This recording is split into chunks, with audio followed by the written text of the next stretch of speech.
मेरा नाम आलेखा है। मैं और मेरी माँ भाभी से नफरत किया करते थे। सुबह सवेरे का टाइम था और मैं गहरी नींद में सो रही थी। आज मुझे नाश्ता मिलेगा भी या नहीं? भाभी ने जल्दी से घबराते हुए शब्दों में माँ से कहा कि जी जी माँ जी, मैं अब भी आपको नाश्ता देती हूँ। वो आलेखा के कपड़ों पर स्त्री कर रही थी। आपने ही तो बोला था कि आलेखा उठने वाली होगी। सबसे पहले उसके कपड़ों पर स्त्री कर दो, वरना उसे कॉलेज जाने में देर हो जाएगी। माँ कहने लगी कि तूने कभी कोई काम समय पर किया है? ये काम दिए हुए मुझे पूरा 1 घंटा हो गया और 1 घंटे से तू आलेखा के कपड़ों पर स्त्री ही कर रही है। यहाँ मैं भूख से मरी जा रही हूँ। भाभी ने कहा कि नहीं नहीं माँ जी, ऐसा मत कहिए। मैं अभी आपके लिए नाश्ता बनाकर लाती हूँ। मैं अभी उठी और कहने लगी कि अरे माँ, ये किस बात का शोर मचाया हुआ है? मेरा सर दर्द से फटा जा रहा है। जिस दिन से ये औरत इस घर में आई है, मैं सुकून की नींद नहीं सो पाई हूँ। माँ कहने लगी कि बेटा, पता नहीं हमारी सुकून भरी जिंदगी कहाँ चली गई। मैंने तो तेरे भाई से मना किया था कि इस लड़की से शादी न करे, मगर उसने मेरी बात न मानकर बहुत बड़ी गलती की है। मेरी भाभी, जिनका नाम श्वेता था, वो खामोश खड़ी हुई। किचन में माँ के लिए चूल्हे की एक तरफ पर चाय चढ़ा रही थी तो दूसरी तरफ परांठे बना रही थी, और फिर जल्दी जल्दी उन्होंने मुझे और माँ दोनों को ही नाश्ता दिया। भैया भाभी की शादी को 4 महीने गुजर चुके थे। मेरे भैया, जिनका नाम मुकुल था, वो अपनी माँ और मुझसे बहुत प्यार किया करते थे। पापा के मरने के बाद भैया ने वादा किया था वो अपनी माँ और बहन को किसी तरह की कोई परेशानी नहीं होने देंगे। भैया अच्छी कंपनी में नौकरी करते थे और मेरी हर छोटी से छोटी और बड़ी से बड़ी ख्वाहिश को फौरन ही पूरी कर दिया करते थे। वो माँ का भी बहुत ख्याल रखते थे। माँ को अगर छोटी सी भी तकलीफ होती तो भैया फौरन ही उन्हें डॉक्टर के लेकर भागते थे और उन्हें बिस्तर से उठने भी नहीं देते थे। मैं भी घर का कोई काम नहीं करती थी। मेरी उम्र 18 साल थी और मैं अभी पढ़ाई कर रही थी। भैया ज्यादातर हमें बाजार से ही खाना लाकर दिया करते थे। थोड़ी बहुत घर की साफ सफाई होती थी, वो तो मैं और माँ मिलकर कर लिया करते थे। माँ भैया से बहुत ही ज्यादा प्यार करती थी। भैया जब हम दोनों की फिक्र करते थे तो हम दोनों को ये सब बहुत अच्छा लगता था। मैं माँ से कहती थी कि माँ, मैं चाहती हूँ कि मेरे भैया हमेशा से ही ऐसे रहे, क्योंकि हमारे पड़ोस वाली जो नीलम है, उसका भाई तो अपनी बहन को मुंह भी नहीं लगाता, ना ही वो अपनी माँ से ठीक से बर्ताव करता है। मगर मेरे भैया बहुत अच्छे हैं, हमेशा मेरे भैया ऐसे ही रहे। माँ कहती थी कि बेटा इसी तरह से रहेगा। अरे, नीलम के भाई की तो शादी हो गई है, उसकी पत्नी ने उसे अपने वश में कर लिया, मगर मैं अपने बेटे की शादी कभी नहीं करूंगी। शादी से पहले बेटे अपने घर वालों के होकर रहते हैं, लेकिन जब शादी हो जाती है तो अपनी पत्नी के पल्लू से बन जाते हैं।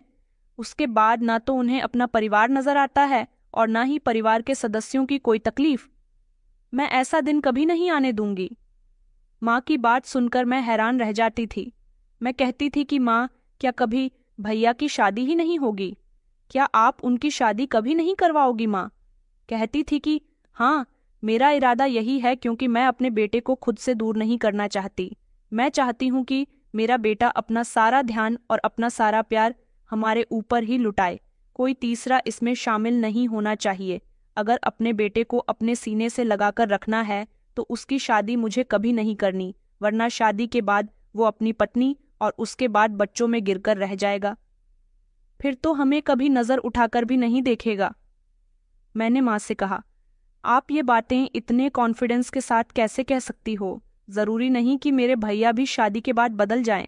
ऐसा भी तो हो सकता है कि वो जैसे अब है ऐसे ही शादी के बाद भी रहे। माँ ने कहा, अरे नहीं नहीं, ऐसा नहीं होता। हर मर्द शादी के बाद बदल जाता है। मैं बहुत अच्छे से जानती हूँ और मुझे इस बात का बहुत तजुर्बा है। अरे, जब मेरी शादी हुई थी तब मैंने अपने पति को भी अपने इशारों पर नचाया था। फिर तुम्हारे पिता ने कभी भी अपने घर वालों को पलट कर नहीं देखा था। फिर वो हमेशा वही किया करते थे जैसा मैं उनसे कहती थी। माँ की इस तरह की बातें सुनकर मैं हैरान रह जाती थी, और कभी कभी तो मुझे माँ की कही हुई सारी बातें बिल्कुल ठीक लगती थीं कि अगर भैया अपनी पत्नी के कहने पर चलने लगे और हमें भूल गए तो फिर हम दोनों का क्या होगा? हमारी ख्वाहिशें कौन पूरी करेगा? वक्त इसी तरह से गुजरता गया और हम दोनों माँ बेटी भैया का खूब फायदा उठाया करते थे। मेरा जब जिस चीज को खाने का मन करता मैं भैया से फोन करके कह दिया करती थी तो भैया उसे घर पर ही डिलीवर करवा दिया करते थे। मुझे जैसा कपड़ा पहनने का मन करता भैया मुझे उसको खरीदने के लिए पैसे दे दिया करते थे। भैया कहते थे कि मेरी दुनिया तुम दोनों ही तो हो, अब मैं तुम दोनों की ख्वाहिशें पूरी नहीं करूंगा तो फिर किसकी करूंगा। हमारी जिंदगी सुकून से और बहुत अच्छी गुजर रही थी, लेकिन एक दिन भैया ने बताया कि वो एक लड़की को पसंद करते हैं और उससे शादी करना चाहते हैं। ये बात जब मैंने और माँ ने सुनी तो हम दोनों के तो होश ही उड़ गए। मुझसे ज्यादा हैरान तो मेरी माँ हो रही थी। माँ को तो भैया से ऐसी उम्मीद ही नहीं थी। माँ समझती थी कि भैया ज्यादातर अपने काम में बिजी रहते हैं, वो तो किसी लड़की को नजर उठाकर भी नहीं देख सकते। मगर आज तो भैया ने डायरेक्टली माँ से अपनी पसंद जाहिर की थी और शादी के लिए भी कह दिया था। भैया को भी माँ से पूरी उम्मीद थी कि माँ फौरन ही इस रिश्ते के लिए मान जाएंगी। मगर माँ ने भैया से यही कहा कि बेटा, अभी तुम्हारी शादी करने की उम्र नहीं है, क्योंकि माँ भैया को साफ साफ ये नहीं बता सकती थी कि वो उनकी शादी ही नहीं करवाना चाहती। भैया कहने लगे कि अरे माँ, मेरी उम्र 28 साल हो चुकी है, मैं अच्छा खासा कमाता हूँ, अपने पैरों पर खड़ा हो चुका हूँ, काबिल हूँ, तो फिर अब शादी की और कौन सी उम्र आएगी। ये कहकर भैया जोर जोर से हंस रहे थे। उन्होंने कहा कि माँ, मैं एक लड़की को बहुत पसंद करता हूँ, उसका नाम श्वेता है, वो बहुत अच्छी है, मुझे पता है कि आप उसे देखते ही पसंद कर लोगी। मैं माँ के चेहरे को गौर से देख रही थी, जिनको शायद भैया की बातों पर गुस्सा आ रहा था, मगर वो उनसे कुछ नहीं कह पा रही थी, क्योंकि माँ ने पहले ही जो सोचा हुआ था, उनका वही सोचा हुआ अब नाकाम हो रहा था। भैया ने कहा था कि माँ, मेरी खुशी की खातिर इस रिश्ते के लिए हाँ कर दो ना। मैं भी इंतजार में बैठी हुई थी कि माँ अब आगे क्या करने वाली है, मगर मैं उस समय हैरान हुई जब माँ ने फौरन ही बिना कुछ सोचे समझे भैया से कह दिया कि अच्छा बेटा, तो बता वो लड़की कहाँ रहती है, मैं उसके घर कल ही आलेखा को ले जाकर रिश्ता पक्का करके आती हूँ। माँ ने भैया के चेहरे को अपने हाथों में लिया और कहने लगी कि मेरे बेटे की खुशी से बढ़कर मेरे लिए कुछ भी नहीं है। तुमने सच कहा बेटा, तुम बड़े हो गए हो और मुझे अपने बेटे की शादी के बारे में तो पहले से ही सोच लेना चाहिए था। मगर बेटा, ये ध्यान रखना कि हर माँ के लिए उसका बच्चा छोटा ही रहता है। भैया ने माँ के दोनों हाथों को हाथ में थामा और कहने लगे कि आप सच कह रही हो माँ, आप बहुत अच्छी हो, मुझे पता था कि आपके लिए मेरी खुशी बहुत जरूरी है। भैया ने खुश होते हुए अपना एक हाथ जेब में डालकर मोबाइल निकालने की कोशिश की और कहा कि मैं अभी आपको श्वेता का फोटो दिखाता हूँ। इतने पर ही माँ ने कहा, रे बेटा, नहीं नहीं, तुम्हें फोटो दिखाने की कोई ज़रूरत नहीं है। मुझे उम्मीद है कि जिस लड़की को मेरे बेटे ने पसंद किया होगा, वो लड़की कोई मामूली लड़की नहीं होगी, बल्कि वो तो दुनिया की सबसे अलग और स्पेशल लड़की होगी। मेरे बेटे की पसंद भला आम कहाँ हो सकती है। भैया ने वापस अपना हाथ निकाल लिया और खुश होकर कहने लगे कि माँ, मैं आपसे बहुत प्यार करता हूँ और हमेशा ही करता रहूंगा। मैं तो माँ और भैया को देखकर हैरान हो गई थी कि माँ तो पहले बहुत बड़ी बड़ी बातें किया करती थी कि कभी भी मैं मुकुल की शादी नहीं होने दूंगी, और अब तो वो इतनी जल्दी शादी के लिए मान भी गई थी भैया के घर से बाहर जाते ही। मैंने माँ से कहा, अरे माँ, ये तुमने क्या कर दिया, मुझे तो तुमसे ऐसी उम्मीद ही नहीं थी। अब भाभी घर में आ जाएगी तो हम दोनों का क्या होगा। ऐसा आप ही तो कहती थी कि बीवी के आने के बाद बेटा बदल जाता है। माँ कहने लगी कि हाँ, तुम ठीक कह रही हो, लेकिन मैं भी कोई कच्ची खिलाड़ी नहीं हूँ। मुझे अपने बेटे का दिल जीतना था। मैं भी तो देखूं कि वो लड़की कौन है जिसने मेरे बेटे को अपने प्यार के जाल में फंसा लिया। मैंने फिर से माँ की तरफ देखा और कहा, तो क्या आप सच में भैया की शादी करवाना चाहती हो। माँ कहने लगी कि हाँ, शादी तो मैं तुम्हारे भाई की पसंद से करवा दूंगी, ताकि उसके दिल में मेरे लिए और गहरी जगह बन जाए।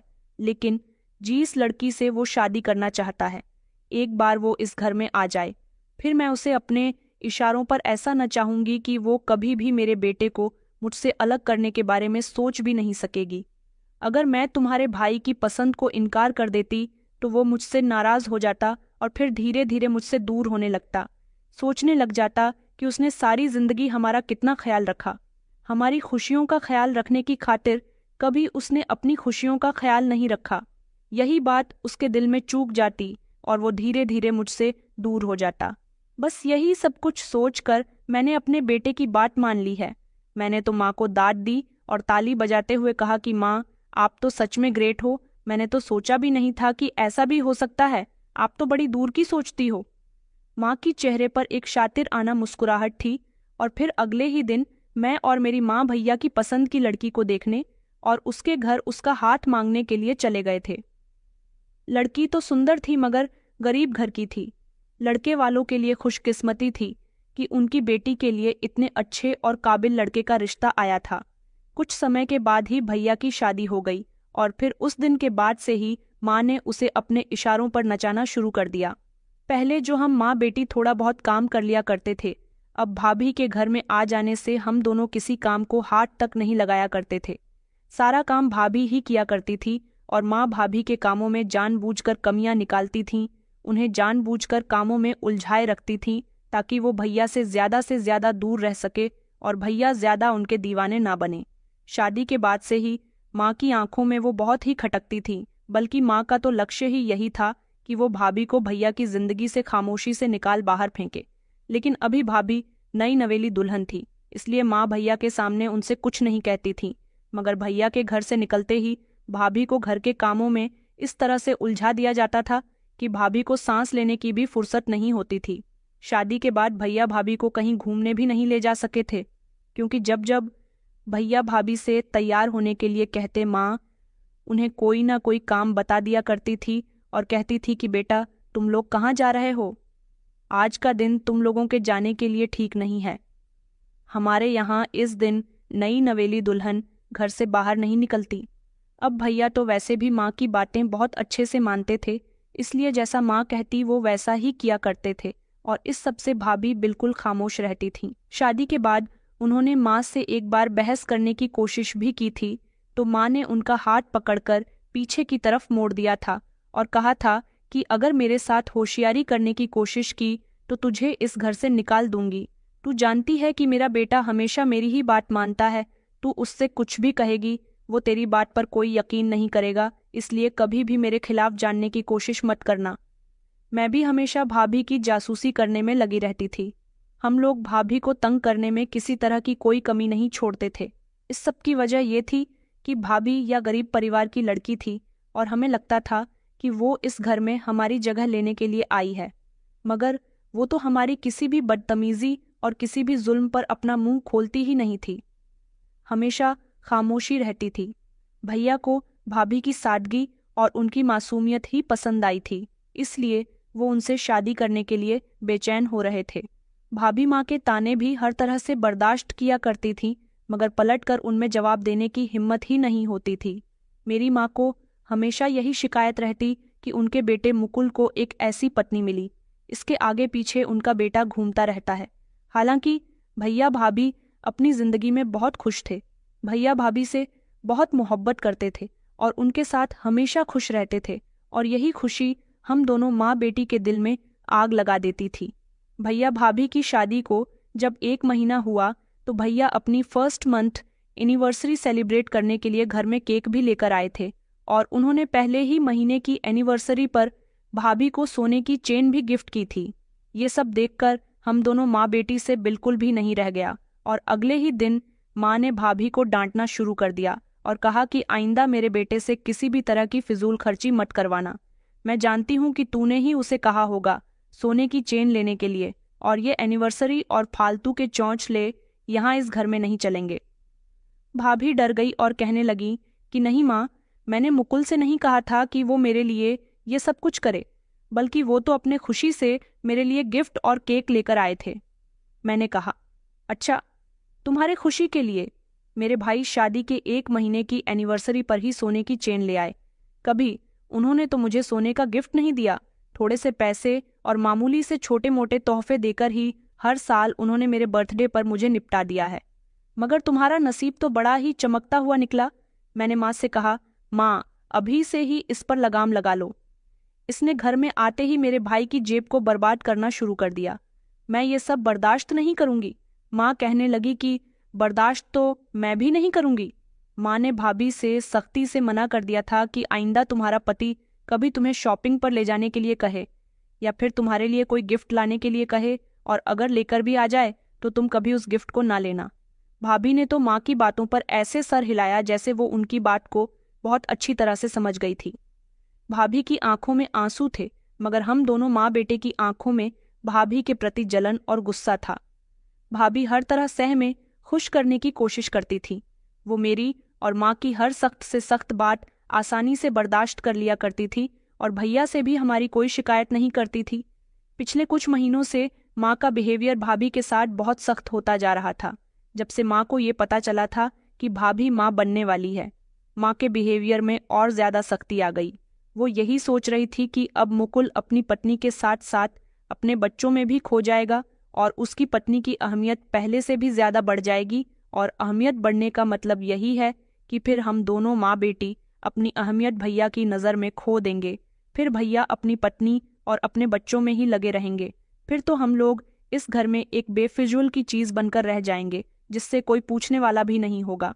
माँ चाहती थी कि ये बच्चे इस दुनिया में आए ही नहीं। इसलिए जब से माँ को ये बात पता चली थी तो माँ ने भाभी को समझाने की कोशिश की थी कि अभी तुम्हें बच्चे के बारे में नहीं सोचना चाहिए और मेरी मानो तो तुम अबॉर्शन की दवाई खा लो। मगर भाभी ने उनसे मना कर दिया और कहा कि मैं ऐसा कभी नहीं करूंगी माँ जी, ये मेरी और मुकुल की मोहब्बत की निशानी है। मुकुल को जब से ये खबर मिली है कि वो पिता बनने वाले हैं, तब से वो बहुत होश है और मैं उनसे उनकी ये खुशी छीन नहीं सकती। माँ ने जल्दी से बात को पलटा और कहा कि नहीं नहीं, मेरा वो मतलब नहीं था। तुम गलत समझ रही हो, मैं तो बस इतना कह रही थी कि अभी तुम लोगों की शादी को ज्यादा समय नहीं हुआ। पहले तुम दोनों अपनी शादीशुदा जिंदगी को अच्छी तरह से एंजॉय कर लो, उसके बाद ही बच्चों के बारे में सोचो तो ज्यादा बेहतर रहेगा। मगर तुम ऐसा नहीं चाहती तो कोई बात नहीं। माँ भाभी से साफ साफ शब्दों में ये बात करके खुद को मुसीबत में नहीं डाल सकती थी, क्योंकि ये बहुत बड़ी बात थी। और अगर भाभी ने गलती से भी इस बात के बारे में भैया से माँ की शिकायत कर दी तो फिर भैया के दिल में माँ के लिए कमी आ सकती थी। माँ बहुत पछता रही थी कि ये सब क्या हो गया। मैं जितना ही इस औरत से अपने बेटे को दूर रखने की कोशिश करती हूँ, उतना ही ये मेरे बेटे को कोई ना कोई ऐसी हरकत करके अपनी तरफ उलझा लेती है। माँ और मैं परेशान हो गए थे, इसलिए हम दोनों ने प्लान बनाया कि हमें भाभी को नुकसान पहुंचाना होगा ताकि उनका बच्चा इस दुनिया में आने से पहले ही खत्म हो जाए। क्योंकि हम लोग देख रहे थे कि भैया को जब से पता चला था कि भाभी प्रेग्नेंट है, तब से ही वो उनके लिए खाने पीने का ढेर सारा सामान ला रहे थे। वो बहुत खुश थे और ज्यादातर समय अपनी पत्नी के साथ ही गुजार रहे थे। भैया पहले जो ऑफिस से आते ही सबसे पहले मेरे और माँ के पास बैठा करते थे, अब वो आते ही अपने कमरे में चले जाते थे और जो भी सामान भाभी के लिए लाते थे उनके हाथ में दे दिया करते थे। बस तब से ही माँ ने ठान लिया था कि वो कुछ भी करके इस बच्चे को खत्म करके ही रहेंगी। इसलिए माँ ने एक दिन एक प्लान बनाया।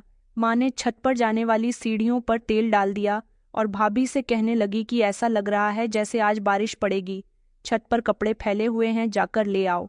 भाभी ने अपना सारा काम छोड़ा और छत पर जाने ही वाली थी। अचानक घर का दरवाज़ा बजने लगा और भाभी पहले दरवाज़ा खोलने के लिए चली गई। दरवाजे पर देखा तो भैया थे। भैया उस दिन बड़ी जल्दी ऑफिस से घर आ गए थे। ये देखकर तो हम दोनों हैरान हो गए थे। वो दोनों पति पत्नी एक दूसरे को देखकर काफी खुश हुए। उसके बाद भैया उनका हाथ पकड़कर उन्हें कमरे में ले जाने लगे, क्योंकि वो आने वाले बच्चे के लिए कुछ कपड़े और सामान लेकर आए थे और वही सामान वो भाभी को दिखाना चाहते थे। भाभी ने कहा, मैं अभी थोड़ी देर में आती हूँ, मुझे छत से कपड़े लेकर आने हैं। अगर बारिश हो गई तो सारे कपड़े गीले हो जाएंगे। मगर भैया ने जबरदस्ती उन्हें छत पर जाने से रोक लिया और कहने लगे कि कपड़े आलेखा ले आएगी। ये सुनकर तुम्हें परेशान हो गई कि नहीं? मैं छत पर नहीं जाऊंगी, क्योंकि मैं जानती थी कि अगर मैं छत पर चली गई तो सीढ़ियों से मेरा पैर फिसल जाएगा और मैं गिर जाऊंगी, जिसकी वजह से मुझे काफी चोट आएगी। मैं तो डर गई थी। मैंने भैया से मना किया कि मैं नहीं जाऊंगी। इतने पर ही माँ ने मेरा हाथ दबाया और कहने लगी कि अच्छा बेटा, तुम बहू के साथ कमरे में जाओ, आलेखा ही कपड़े ले आएगी। मैंने चौंक कर माँ की तरफ देखा कि वो मुझे बलि का बकरा क्यों बनाना चाहती है। वो दोनों खुशी खुशी कमरे में चले गए और हमारा प्लान यहीं पर फ्लैप हो गया। अगले दिन माँ भाभी के लिए मेडिकल स्टोर से जाकर मिसकैरेज करने वाली दवाइयाँ ले आई थीं। शाम के टाइम जब हम लोगों ने चाय पी तो माँ ने खामोशी से भाभी के चाय के कप में वो दवाई मिला दी थी, ताकि दवाई मिली हुई चाय को भाभी पी ले तो उनका मिसकैरेज हो जाए। मगर भाभी ने जैसे ही दवाई वाली चाय पीने की कोशिश की तो अचानक उनका मोबाइल बजने लगा। भाभी ने मोबाइल लेने के लिए जैसे ही अपना हाथ बढ़ाया तो अचानक उनकी चाय का कप उनके हाथ से छूट गया, जिसकी वजह से सारी चाय जमीन पर गिर गई। इस पर माँ को बहुत गुस्सा आया था और माँ ने भाभी को बहुत डांट लगाई थी और अब फाइनली हमारा ये दूसरा वाला प्लान भी फ्लैप हो गया था। माँ की भाभी से दिन ब दिन नफरत बढ़ती जा रही थी। भाभी की प्रेगनेंसी के इन 9 महीनों में माँ ने हर तरह से कोशिश की कि भाभी का बच्चा इस दुनिया में न आ सके, लेकिन मेरी माँ कामयाब नहीं रह सकी। इसलिए मैंने फैसला किया कि मैं इस बच्चे के साथ साथ श्वेता को भी मार कर रहूंगी। मगर कैसे? जब ये सवाल मैंने माँ से किया तो माँ कहने लगी कि जब भी कोई अच्छा मौका होगा तब अब मुझे श्वेता की मौजूदगी इस घर में बहुत खल रही है, क्योंकि मेरा बेटा पूरी तरह से इसका ही होकर रह गया। क्योंकि जब से भाभी प्रेग्नेंट हुई थी भैया उन पर बहुत खर्चा कर रहे थे। पहले कभी उन्होंने हमारे खर्चे में कोई कमी नहीं आने दी थी, लेकिन अब तो वो काफ़ी समय से न तो हमें कहीं घुमाने बाहर ले जाते थे और न ही अपनी पत्नी के अलावा हमारे लिए कुछ खाने को लेकर आया करते थे। अब तो जैसे उनको हमसे कोई मतलब ही नहीं रहा था। माँ को अगर किसी सामान की ज़रूरत होती और वो भैया से कहती कि बेटा मुझे जाकर ये सामान दिलवा लाओ, तो भैया उनको फ़ौरन इनकार कर दिया करते थे कि मेरे पास टाइम नहीं है। हाँ, वो माँ को पैसे दे दिया करते थे और कहते थे कि माँ आप आलेखा के साथ बाजार जाकर अपनी ज़रूरत का सारा सामान लेकर आ जाओ। ये सब माँ को बहुत बुरा लगता था। धीरे धीरे भाभी की डिलीवरी का टाइम करीब आ रहा था।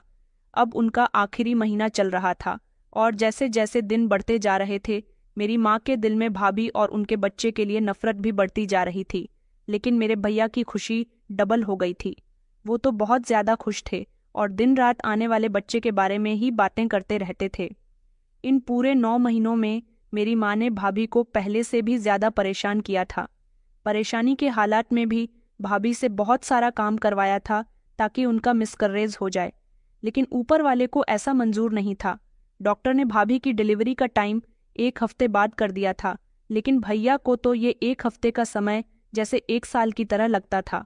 वो तो बस चाहते थे कि जल्द से जल्द उनकी गोद में उनका बच्चा आ जाए और उनकी पत्नी जल्द से जल्द स्वस्थ हो जाए, क्योंकि प्रेगनेंसी के दिनों में भाभी बहुत कमज़ोर हो चुकी थी। उनको आराम करने को बिल्कुल भी नहीं मिला था, इसलिए वो बहुत कमज़ोर नज़र आ रही थी। भैया पूरी तरह से उनका ख्याल रख रहे थे और डॉक्टर से भी उनका प्रॉपर चेकअप करवाया करते थे। मगर अब भाभी की डिलीवरी से कुछ दिन पहले ही भैया को उनके ऑफिस से खबर मिली कि उनको ऑफिस के काम के सिलसिले में शहर से बाहर जाना पड़ेगा। इस खबर से भैया बहुत उदास हो गए थे, क्योंकि यहाँ इस समय वो भाभी के साथ रहना चाहते थे, मगर अब उनकी मजबूरी थी। जब माँ को ये बात पता चली तो माँ ने भैया को काम के सिलसिले में दूसरे शहर जाने के लिए उकसाया और कहा कि यहाँ बहू के साथ मैं और आलेखा है, हम उसका बहुत ख्याल रखेंगे। माँ ने साथ ही उनसे ये भी कहा कि तुम चले जाओ, क्योंकि इस समय पैसे की ज़्यादा ज़रूरत है। बच्चा आ जाएगा तो खर्चा भी डबल हो जाएगा, इसलिए बेटा पहले तुम अपने काम की तरफ देखो। भैया उदास हुए, लेकिन फिर उन्होंने सोचा कि माँ बिल्कुल ठीक कह रही है और भैया का काम भी बहुत ज़रूरी था, इसलिए वो अगले ही दिन अपनी पैकिंग करने के बाद दूसरे शहर के लिए रवाना हो गए थे।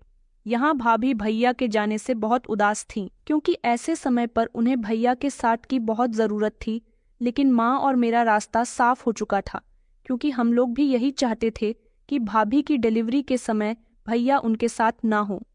माँ भाभी से अपना बदला पूरा करना चाहते थे।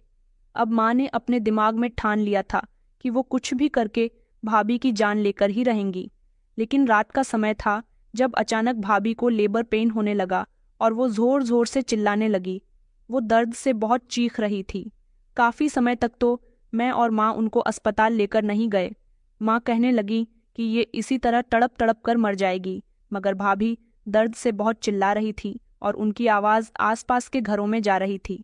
वो रात के लगभग 8 बजे का टाइम था जब पड़ोस के लोगों ने हमारा दरवाज़ा पीटना शुरू कर दिया और कहा कि बहन तुम्हारी बहू क्यों चिल्ला रही है। तो माँ ने जल्दी से बात बनाई और कहा कि बहू को दर्द हो रहा है, मैं उसे अस्पताल लेकर जा रही हूँ। डॉक्टर ने तो अगले हफ्ते का टाइम दिया था, लेकिन भाभी की डिलीवरी होने ही वाली थी, इसलिए माँ को भाभी को लेकर अस्पताल जाना पड़ा। मैं भी माँ के साथ साथ गई थी। वहाँ डॉक्टर ने फ़ौरन ही भाभी को एडमिट कर लिया और फिर आधे घंटे के बाद ही हमें खबर मिली कि भाभी ने बेटी को जन्म दिया। मैं तो खुशी से उछल उठी थी। मैंने खुशी से माँ को गले लगाया और कहा कि भाभी को बेटी हुई है। ये तो बहुत ही खुशी की बात है। माँ ने कहा कि तुझे ज्यादा खुश होने की जरूरत नहीं है और इस बारे में अपने भाई को कुछ मत बताना। वैसे तो उसे 1 महीने बाद आना है, लेकिन अगर उसे बेटी की खबर मिल गई तो वो यहाँ फौरन दौड़ा दौड़ा चला आएगा। माँ ने तो भाभी की बेटी को उस समय अपनी गोद में भी नहीं लिया था, मगर वो बड़ी प्यारी थी। मुझे तो उसे देखकर उस पर प्यार आ रहा था। भाभी की कंडीशन ठीक नहीं थी, वो बेहोशी की हालत में थी। बच्ची मेरी ही गोद में थी। माँ ने कहा कि आज रात में इस बच्ची और श्वेता को ठिकाने लगा दूंगी। मैंने कहा, मगर माँ, भाभी तो हॉस्पिटल से 2-3 दिन के बाद डिस्चार्ज होंगी, तो फिर आप आज रात उन्हें कैसे मार सकती हो? माँ कहने लगी कि आज से अच्छा दिन मेरे लिए कोई नहीं है। मेरी माँ बहुत पहुंची हुई इंसान थी। माँ कहने लगी, अब सब कुछ ठीक हो जाएगा। जिस काम के लिए मैं काफी लंबे समय से तरस रही हूँ, मेरा वो काम आज होने ही वाला है। माँ मुझे लेकर कमरे के अंदर चली गई और भाभी को बड़ी तरसती हुई नजरों से देखने लगी, जो अभी तक बेहोश थी। मैंने भाभी के बराबर में ही उनकी बेटी को भी लिटा दिया था। माँ ने भाभी की बेटी का चेहरा पकड़ा और कहा कि तुम दोनों माँ बेटी को क्या लगा कि तुम दोनों मेरे बेटे की जिंदगी में शामिल हो जाओगी? तुम मुझसे मेरे बेटे को छीन लोगी? ऐसा कभी नहीं हो सकता। मेरे बेटे का हक सिर्फ मुझ पर और उसकी बहन पर है। क्या तुम दोनों माँ बेटी का करने के लिए मैंने अपने बेटे को इतना बड़ा किया था? मैं चाहती थी कि मेरा बेटा हमेशा हमारे साथ रहे और सिर्फ हमें ही अपना सब कुछ समझे। मगर जिस दिन से ये श्वेता मेरे बेटे की जिंदगी में आई है, इसने मुझसे मेरे बेटे को छीन लिया, उसको मुझसे दूर कर दिया, उसका ध्यान भटका दिया। मगर मैं ऐसा नहीं होने दूंगी। मैं और ज्यादा अपने बेटे को खुद से दूर नहीं होने दे सकती, और जब तक तुम दोनों इस दुनिया में रहोगी तब तक मेरा बेटा कभी भी हम पर ध्यान नहीं देगा। मैंने कहा, माँ, आप बिल्कुल ठीक कह रही हो। आखिर इन दोनों का क्या हश्र करना चाहिए? माँ ने भाभी के बेड पर रखा तकिया उठाकर भाभी के मुंह पर रख दिया, जो पहले से ही बेहोश थी लेकिन उनकी सांसें चल रही थीं। ताकिया जोर से मुंह पर रखने पर और उनका दम घुटने पर भाभी की मौत हो गई। भाभी जैसे लेटी हुई थी वैसी ही इस दुनिया से चली गई। उन्होंने तो कोई हरकत भी नहीं की और हमारे लिए भाभी को मारना बहुत आसान हो गया। लेकिन माँ इस बच्ची को भी मारना चाहती थी, इसलिए उन्होंने सोचा कि इस अस्पताल के पीछे एक बहुत बड़ा गार्डन है, हम वहां पर भी तो भाभी और उनकी बेटी को दबा सकते हैं। इससे इन दोनों माँ बेटी का नामो निशान खत्म हो जाएगा। मैंने कहा, माँ, अगर हमें ऐसा करते हुए किसी ने देख लिया तो क्या होगा? माँ कहने लगी कि कुछ नहीं होगा।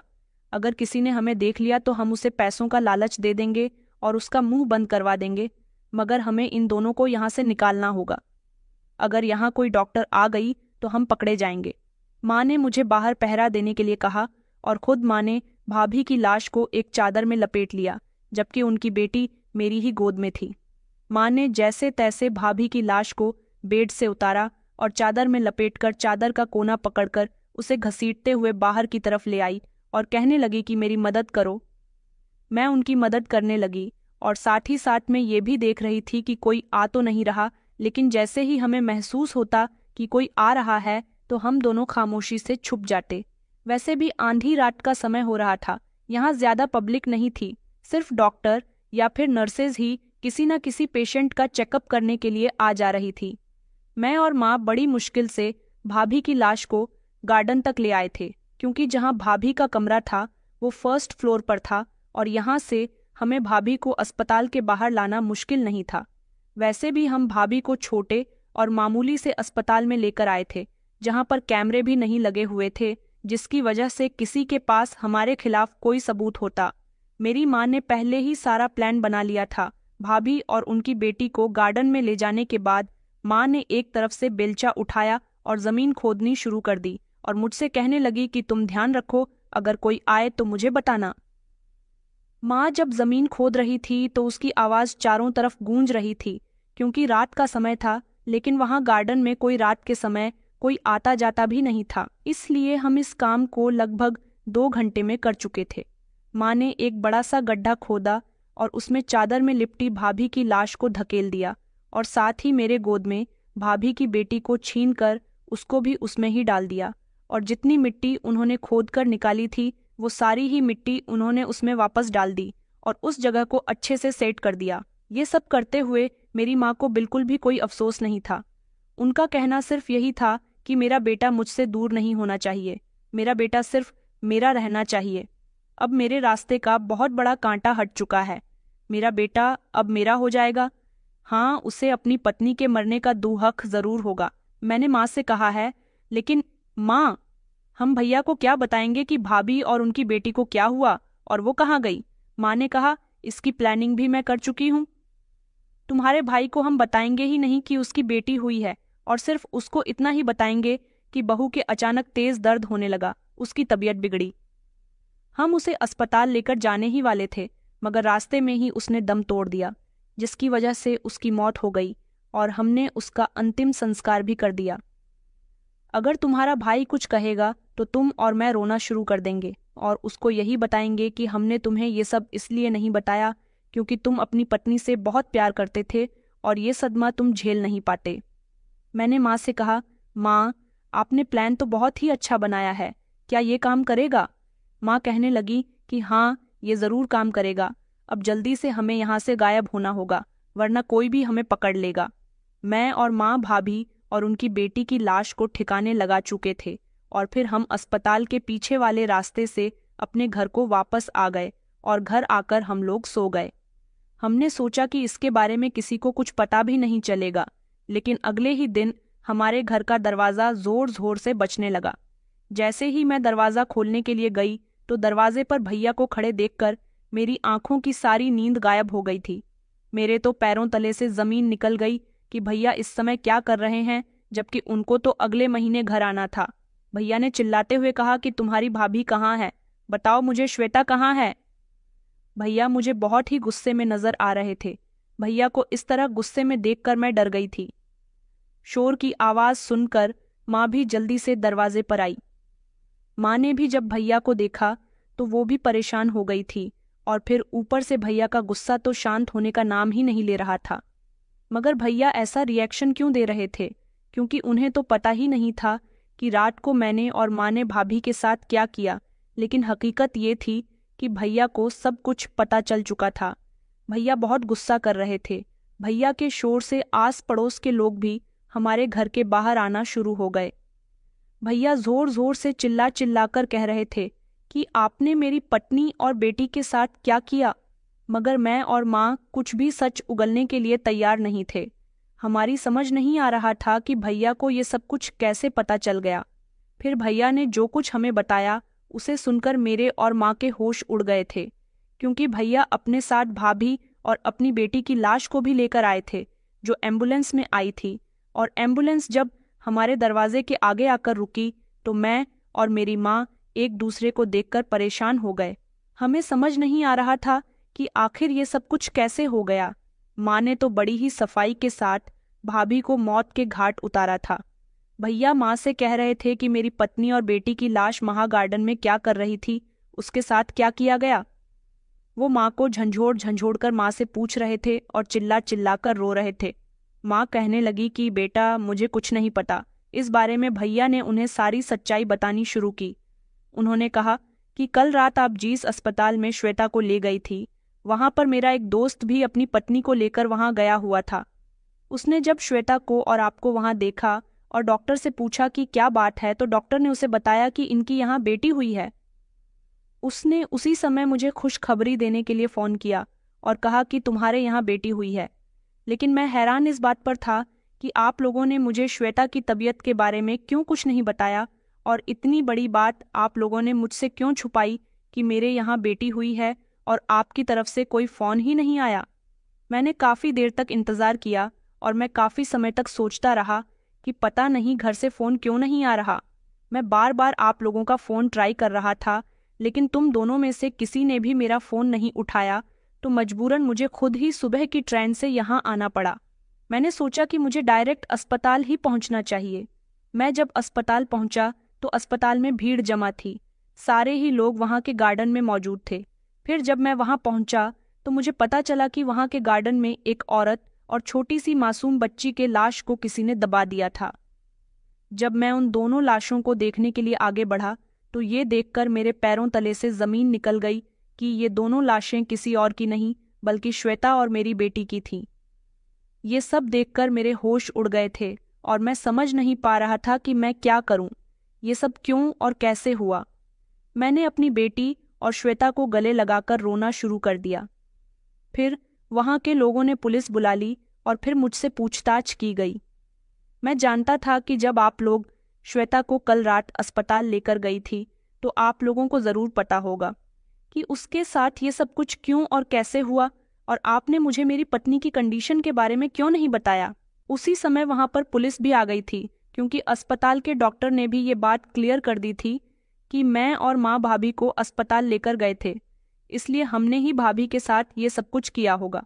भैया ने साथ ही ये भी बताया कि आपने तो मेरी पत्नी को बहुत अच्छी तरह से गड्ढे में दबाया था, लेकिन आप लोग बहुत जल्द घर आ गई क्योंकि वो गड्ढा ताजी था, और सुबह के समय जब गार्डन में माली पौधों को पानी देने के लिए आया तो अचानक उसका पैर उस ताजी गड्ढे पर चला गया और उसे लगा कि जरूर इस जगह के साथ छेड़छाड़ की गई है।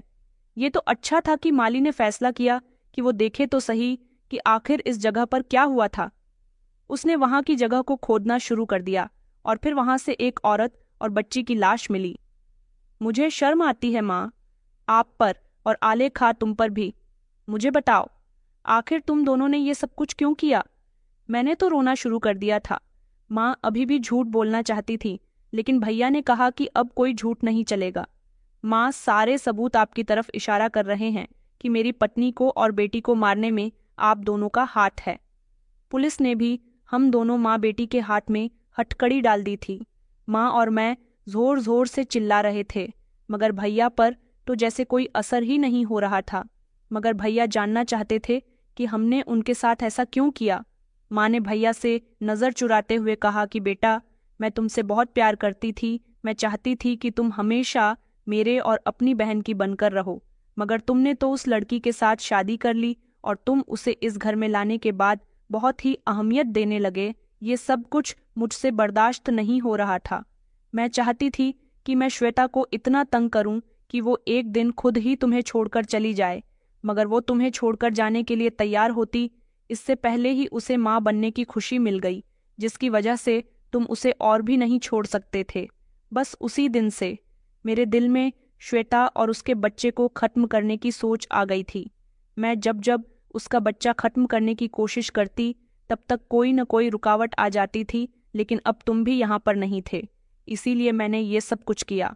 भैया की आंखों में आंसू आ गए और भैया ने कहा कि मेरी पत्नी और मेरी बेटी, उस मासूम सी बच्ची की आखिर क्या गलती थी, आपने उसे क्यों मार दिया। माँ ने चिल्लाकर कहा, क्योंकि मैं नहीं चाहती थी कि तुम्हारी जिंदगी में हम दोनों के अलावा कोई तीसरा है। हमें तुम्हारी पहली और आखिरी जिम्मेदारी होनी चाहिए। भैया ने अपना सर पकड़ लिया और अपने बाल नोचते हुए कहने लगे कि मुझे तो शर्म महसूस हो रही है आपको अपनी माँ भी कहते हुए। माँ, वो मेरी पत्नी और मेरी बेटी थी, मेरी जिंदगी का हिस्सा, और आपने मेरी जिंदगी के हिस्से को ही मुझसे छीन लिया। आपको क्या लगता है कि अब मैं आपको मिल सकता हूँ? कभी भी नहीं। आप मेरी माँ कहलाने के लायक ही नहीं हो। मैं आप दोनों से सारे संबंध खत्म करता हूँ। आपका बेटा आपसे हमेशा के लिए दूर हो गया। भैया की आंखों में तो खून उतर आया था। भैया को मुझ पर और माँ पर बहुत ही गुस्सा आ रहा था। माँ की आवाज़ में कंपकपाहट थी और दूसरी तरफ पुलिस हम दोनों के हाथ में हथकड़ियाँ डाल चुकी थी। भैया ने कहा, ले जाओ इन दोनों को मेरी नज़रों से दूर, और इनको कड़ी से कड़ी सज़ा होनी चाहिए क्योंकि इन्होंने 2 मासूमों की जान ली है। मैं रिक्वेस्ट करने लगी कि नहीं भैया, ऐसा मत करो। भैया, मैंने कुछ नहीं किया। भैया कहने लगे कि तुम भी माँ के साथ मिली हुई थी, इसलिए तुम भी सज़ा के बराबर से हकदार हो। हम लोग चिल्लाते रह गए, मगर अब कुछ नहीं हो सकता था। माँ ने भैया को मुड़कर देखा और कहा कि बेटा, मैंने ये सब कुछ तुम्हें पाने के लिए किया।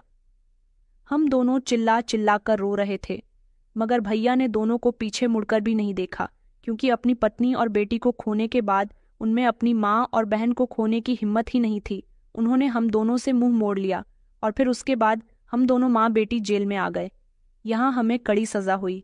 मैंने सिर्फ अपनी माँ का साथ दिया था, इसलिए मैं कम सज़ा की हकदार थी, लेकिन ये कलंक मेरे लिए कम नहीं था कि ससुराल जाने की उम्र में मैं जेल जा चुकी थी और मेरी माँ, जिन्होंने अपनी बहू और पोती को मार डाला था, उन्हें एक लंबी सज़ा हुई। मुझे हमेशा उम्मीद रहती थी कि भैया जेल में हमसे मिलने के लिए ज़रूर आएंगे, मगर भैया कभी हमसे मिलने ना आए क्योंकि वो हमसे सारे संबंध खत्म कर चुके थे। मैं आज भी वो समय याद करती हूँ तो सोचती हूँ कि मुझे ही माँ को ये सब गलत करने से रोकना चाहिए था, मगर मैंने ऐसा नहीं किया। मैं हमेशा अपनी माँ को ही ठीक समझती रही। दोस्तों, मैं बस इतना ही कहना चाहूँगी कि आज इस कहानी के माध्यम से ये बात भी साबित हो गई कि औरत ही औरत की दुश्मन है। जो माँ अपने बेटे की खुशियाँ सिर्फ अपनी परछाई में देखना चाहती है, वो उसकी जिंदगी से किस तरह से रोशनी छीन लेती है। परिवार का अर्थ केवल अपना हक जताना नहीं बल्कि नए रिश्तों को अपनाना भी होता है। जो माँ अपनी बहू को बेटी की तरह नहीं बल्कि दुश्मन की तरह देखती है, वो सिर्फ एक घर नहीं बल्कि पूरी संस्कृति को भी बर्बाद कर देती है। नारी शक्ति का सही रूप दूसरी नारी का सम्मान करने में है, ना कि उसका अपमान करने में। जो माँ अपनी बेटी को ससुराल में सुखी देखना चाहती है, वही माँ अपनी बहू को उसी सुख से वंचित क्यों रखे। जिस तरह बेटी के लिए ससुराल एक नया संसार होता है, वैसे ही बहू के लिए भी ससुराल एक नई दुनिया होती है। अगर हर माँ अपनी बहू को भी बेटी का दर्जा दे तो कोई भी घर टूटा हुआ नहीं लगेगा, बल्कि हर आंगन खुशियों से रोशन होगा। मेरी गुजारिश है उन सभी माताओं से, अगर आप अपनी बहू को बेटी का दर्जा देंगी तो आपकी अपनी बेटी भी ससुराल में बहू नहीं बल्कि बेटी ही बनकर रहेंगी, क्योंकि यही तो कर्म का नियम है। जैसा आप देंगे वैसे ही लौट कर आपके पास आएगा। प्यार और सम्मान बोएंगी तो वहीं आपको वापस मिलेगा। एक अच्छा परिवार बनाने के लिए सास को भी माँ बनना होगा, तभी हर घर में सुकून और खुशहाली बनी रहेंगी। तो दोस्तों, उम्मीद करती हूँ आपको हमारी कहानी पसंद आई होगी। कहानी पसंद आई है तो वीडियो को लाइक और चैनल को सब्सक्राइब करें। धन्यवाद।